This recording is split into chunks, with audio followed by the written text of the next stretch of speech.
에탄올만 사용하시는 거로 기억하시면 되겠습니다. 지금 시각 10시 17분 지나고 있고요. 실시간 티벗으로 들어오는 궁금증 한번 받아볼게요. 자, 어떤 질문이 들어왔을까요? 킨님께서 코로나 시즌 지나면 마스크를 대량 사놓아도 괜찮을까요? 보관할 때 주의할 점이 있을까요? 하고 궁금증 주셨습니다. 마스크를 대량 사놓고 그냥 막 보관해도 될지 보관법에 대한 궁금증 주셨어요. 김 교수님 어떨까요? 일단은 그 필터가 습기를 머금지 않도록 비닐로 보통은 포장돼 있거든요. 그 포장을 뜯지 않으신 채라면은 거의 반영구적으로 보존하셔도 큰 문제가 없을 것 같습니다. 네, 그렇군요. 자, 다음 질문도 좀 풀어보도록 하겠습니다. 자, 다음 질문 어디가 있을까요? 란초라님께서 구분해 주셨는데요. 가는 곳마다 손소독제가 있는데 어떤 소독제는 손으로 비비니까 각질이 생기더라고요. 이거 왜 그런지 궁금합니다. 최 박사님, 어떤 것도 각질이 생긴다네요. 이거 위험한 건가요? 어떤가요? 손소독제를 사용하는 이유예요. 예, 지금 질문이 들어왔어요. 네, 그 통분에. 마찬가지로 아까 말씀드린 대로 각질이 많이 생기는 것도 손이 너무 건조하기 때문이거든요. 그래서 에탄올을 반복 사용하면 손이 건조해지기 때문에 반드시 손소독제 사용 후에 건조되고 나면은 아까 말씀드린 대로 보습크림, 핸드크림 바르시는 거 잊지 마시기 바랍니다. 그래요. 네, 자, 계속해서 궁금증 보내주시고요. 저희는 신종 코로나 바이러스 대처법 이어가 볼게요. 그 다음은요, 또 이런 이야기도 있어요. 공동주택 화장실은 신종 코로나 바이러스 위험지대다. 워낙에 이제 조심하려다 보니까 이런 얘기도 나오는데 김 교수님 맞을까요? 틀릴까요? 현재로서는 X입니다.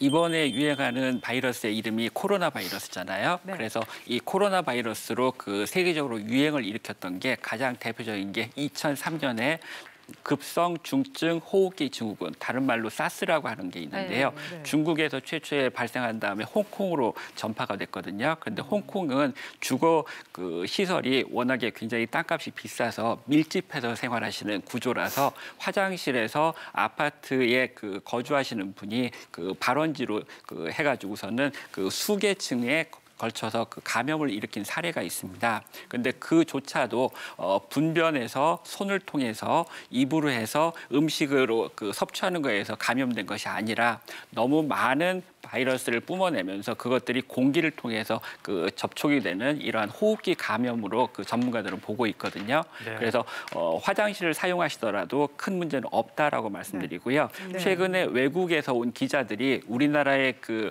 소독을 보고서는 보이는 모든 거를 닦는다고 감탄했을 정도로 그 공공 화장실에 대해서는 청소가 철저하게 최근에 강화가 됐다고 알고 있고요. 그런 의미로는 공공 화장실에서 사용하시는 거는 전혀 문제 없을 거라고 생각합니다. 네, 화장실 사용을 걱정하기보다는 화장실 보고 나서 손을 깨끗이 씻는 거 요거 실천하시는 게 더 우선일 것 같습니다. 자, 그 다음 내용 보겠습니다. 빨간 약, 포비돈 요오드 살균 소독 효과가 있다. 이 빨간 약이라고 하면은 그 넘어졌을 때 무릎 벗겨지면 엄마가 발라주던 그거 아닌가요? 예, 그런데 여기에는 좀 의미상의 혼돈이 있습니다. 우리가 그 1811년에 요오드가 처음으로 발견이 됐고요. 그것들이 살균 효과가 있다라고 해서 요오드 팅크, 다른 말로는 그 갈색으로 된 그 소독약이 개발이 됐는데요. 이것과 달리 1950년대에 수은을 사용한 그 소독약이 빨간색 특징을 가지고서는 사용이 됐는데, 요거는 요오드 팅크가 아니라 적색이라고 해서 그 아까진기라고서는 보통 얘기를 했습니다. 그 일본 말이죠? 맞습니다. 빨간 약. 그래서 이 아까진기라고 하는 것들은 수은이 포함되어 있어서 요새는 거의 쓰시는 분이 없기 때문에 빨간 약 대신에 요오드 팅크 또는 포비돈, 요오딘 이렇게 사용을 하시면 좋겠는데요. 이 포비돈은 그 요오드가 지속적인 살균력이 있어서 그 실제로 이번에 유행한 그 사스에 대해서 그 2003년 전후로 해서 소독을 했을 때에 그 75% 알코올과 그 동일하게 접촉한 지 2분 만에 보이는 모든 세균을 다 사멸할 정도로 그 살균력이 강력했습니다.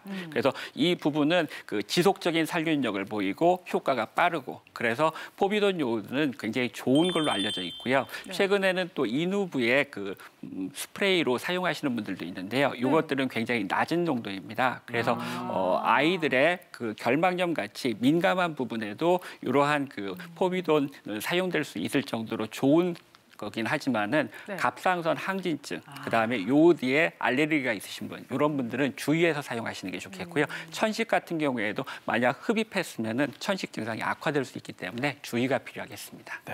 그렇군요. 자, 마지막 대처법에 대한 궁금증도 한번 살펴보도록 할게요. 요즘 이런 분들이 또 많더라고요. 맞아요. 엘리베이터 버튼, 문고리 등에 되도록 손을 안 닿게 한다. 어떤 분들은 손톱으로 누르시고 어떤 분들은 손등으로 누르시고 뭐 맞아요. 별별 방법이 다 나오던데. 심지어는요 이쑤시개를 가지고 다니면서 엘리베이터를 누르시는 분도 있어요. 이 공용으로 접촉하는 것에 대한 불안감 때문이지 않을까 싶은데 이 방법 효과가 있을까요? 예, 저는 이 부분에 대해서는 오로 하겠습니다. 효과 있다. 예, 중동 지역에서는 왼손과 오른손이 사용하는 용처가 다릅니다. 그것처럼 손등을 사용해서 비교적 덜 접촉하고 그다음에 오염이 우려되는 부분에 사용하시면은 손 안쪽은 보다 더 깨끗하고 기침을 할 때도 사실은 이렇게 하면서 손 바닥이 오염될까 봐 소매에다 하시잖아요. 네. 그런 의미로는 구분해서 손이 오염되는 걸 방지하는 좋은 방법이 될 수 있습니다.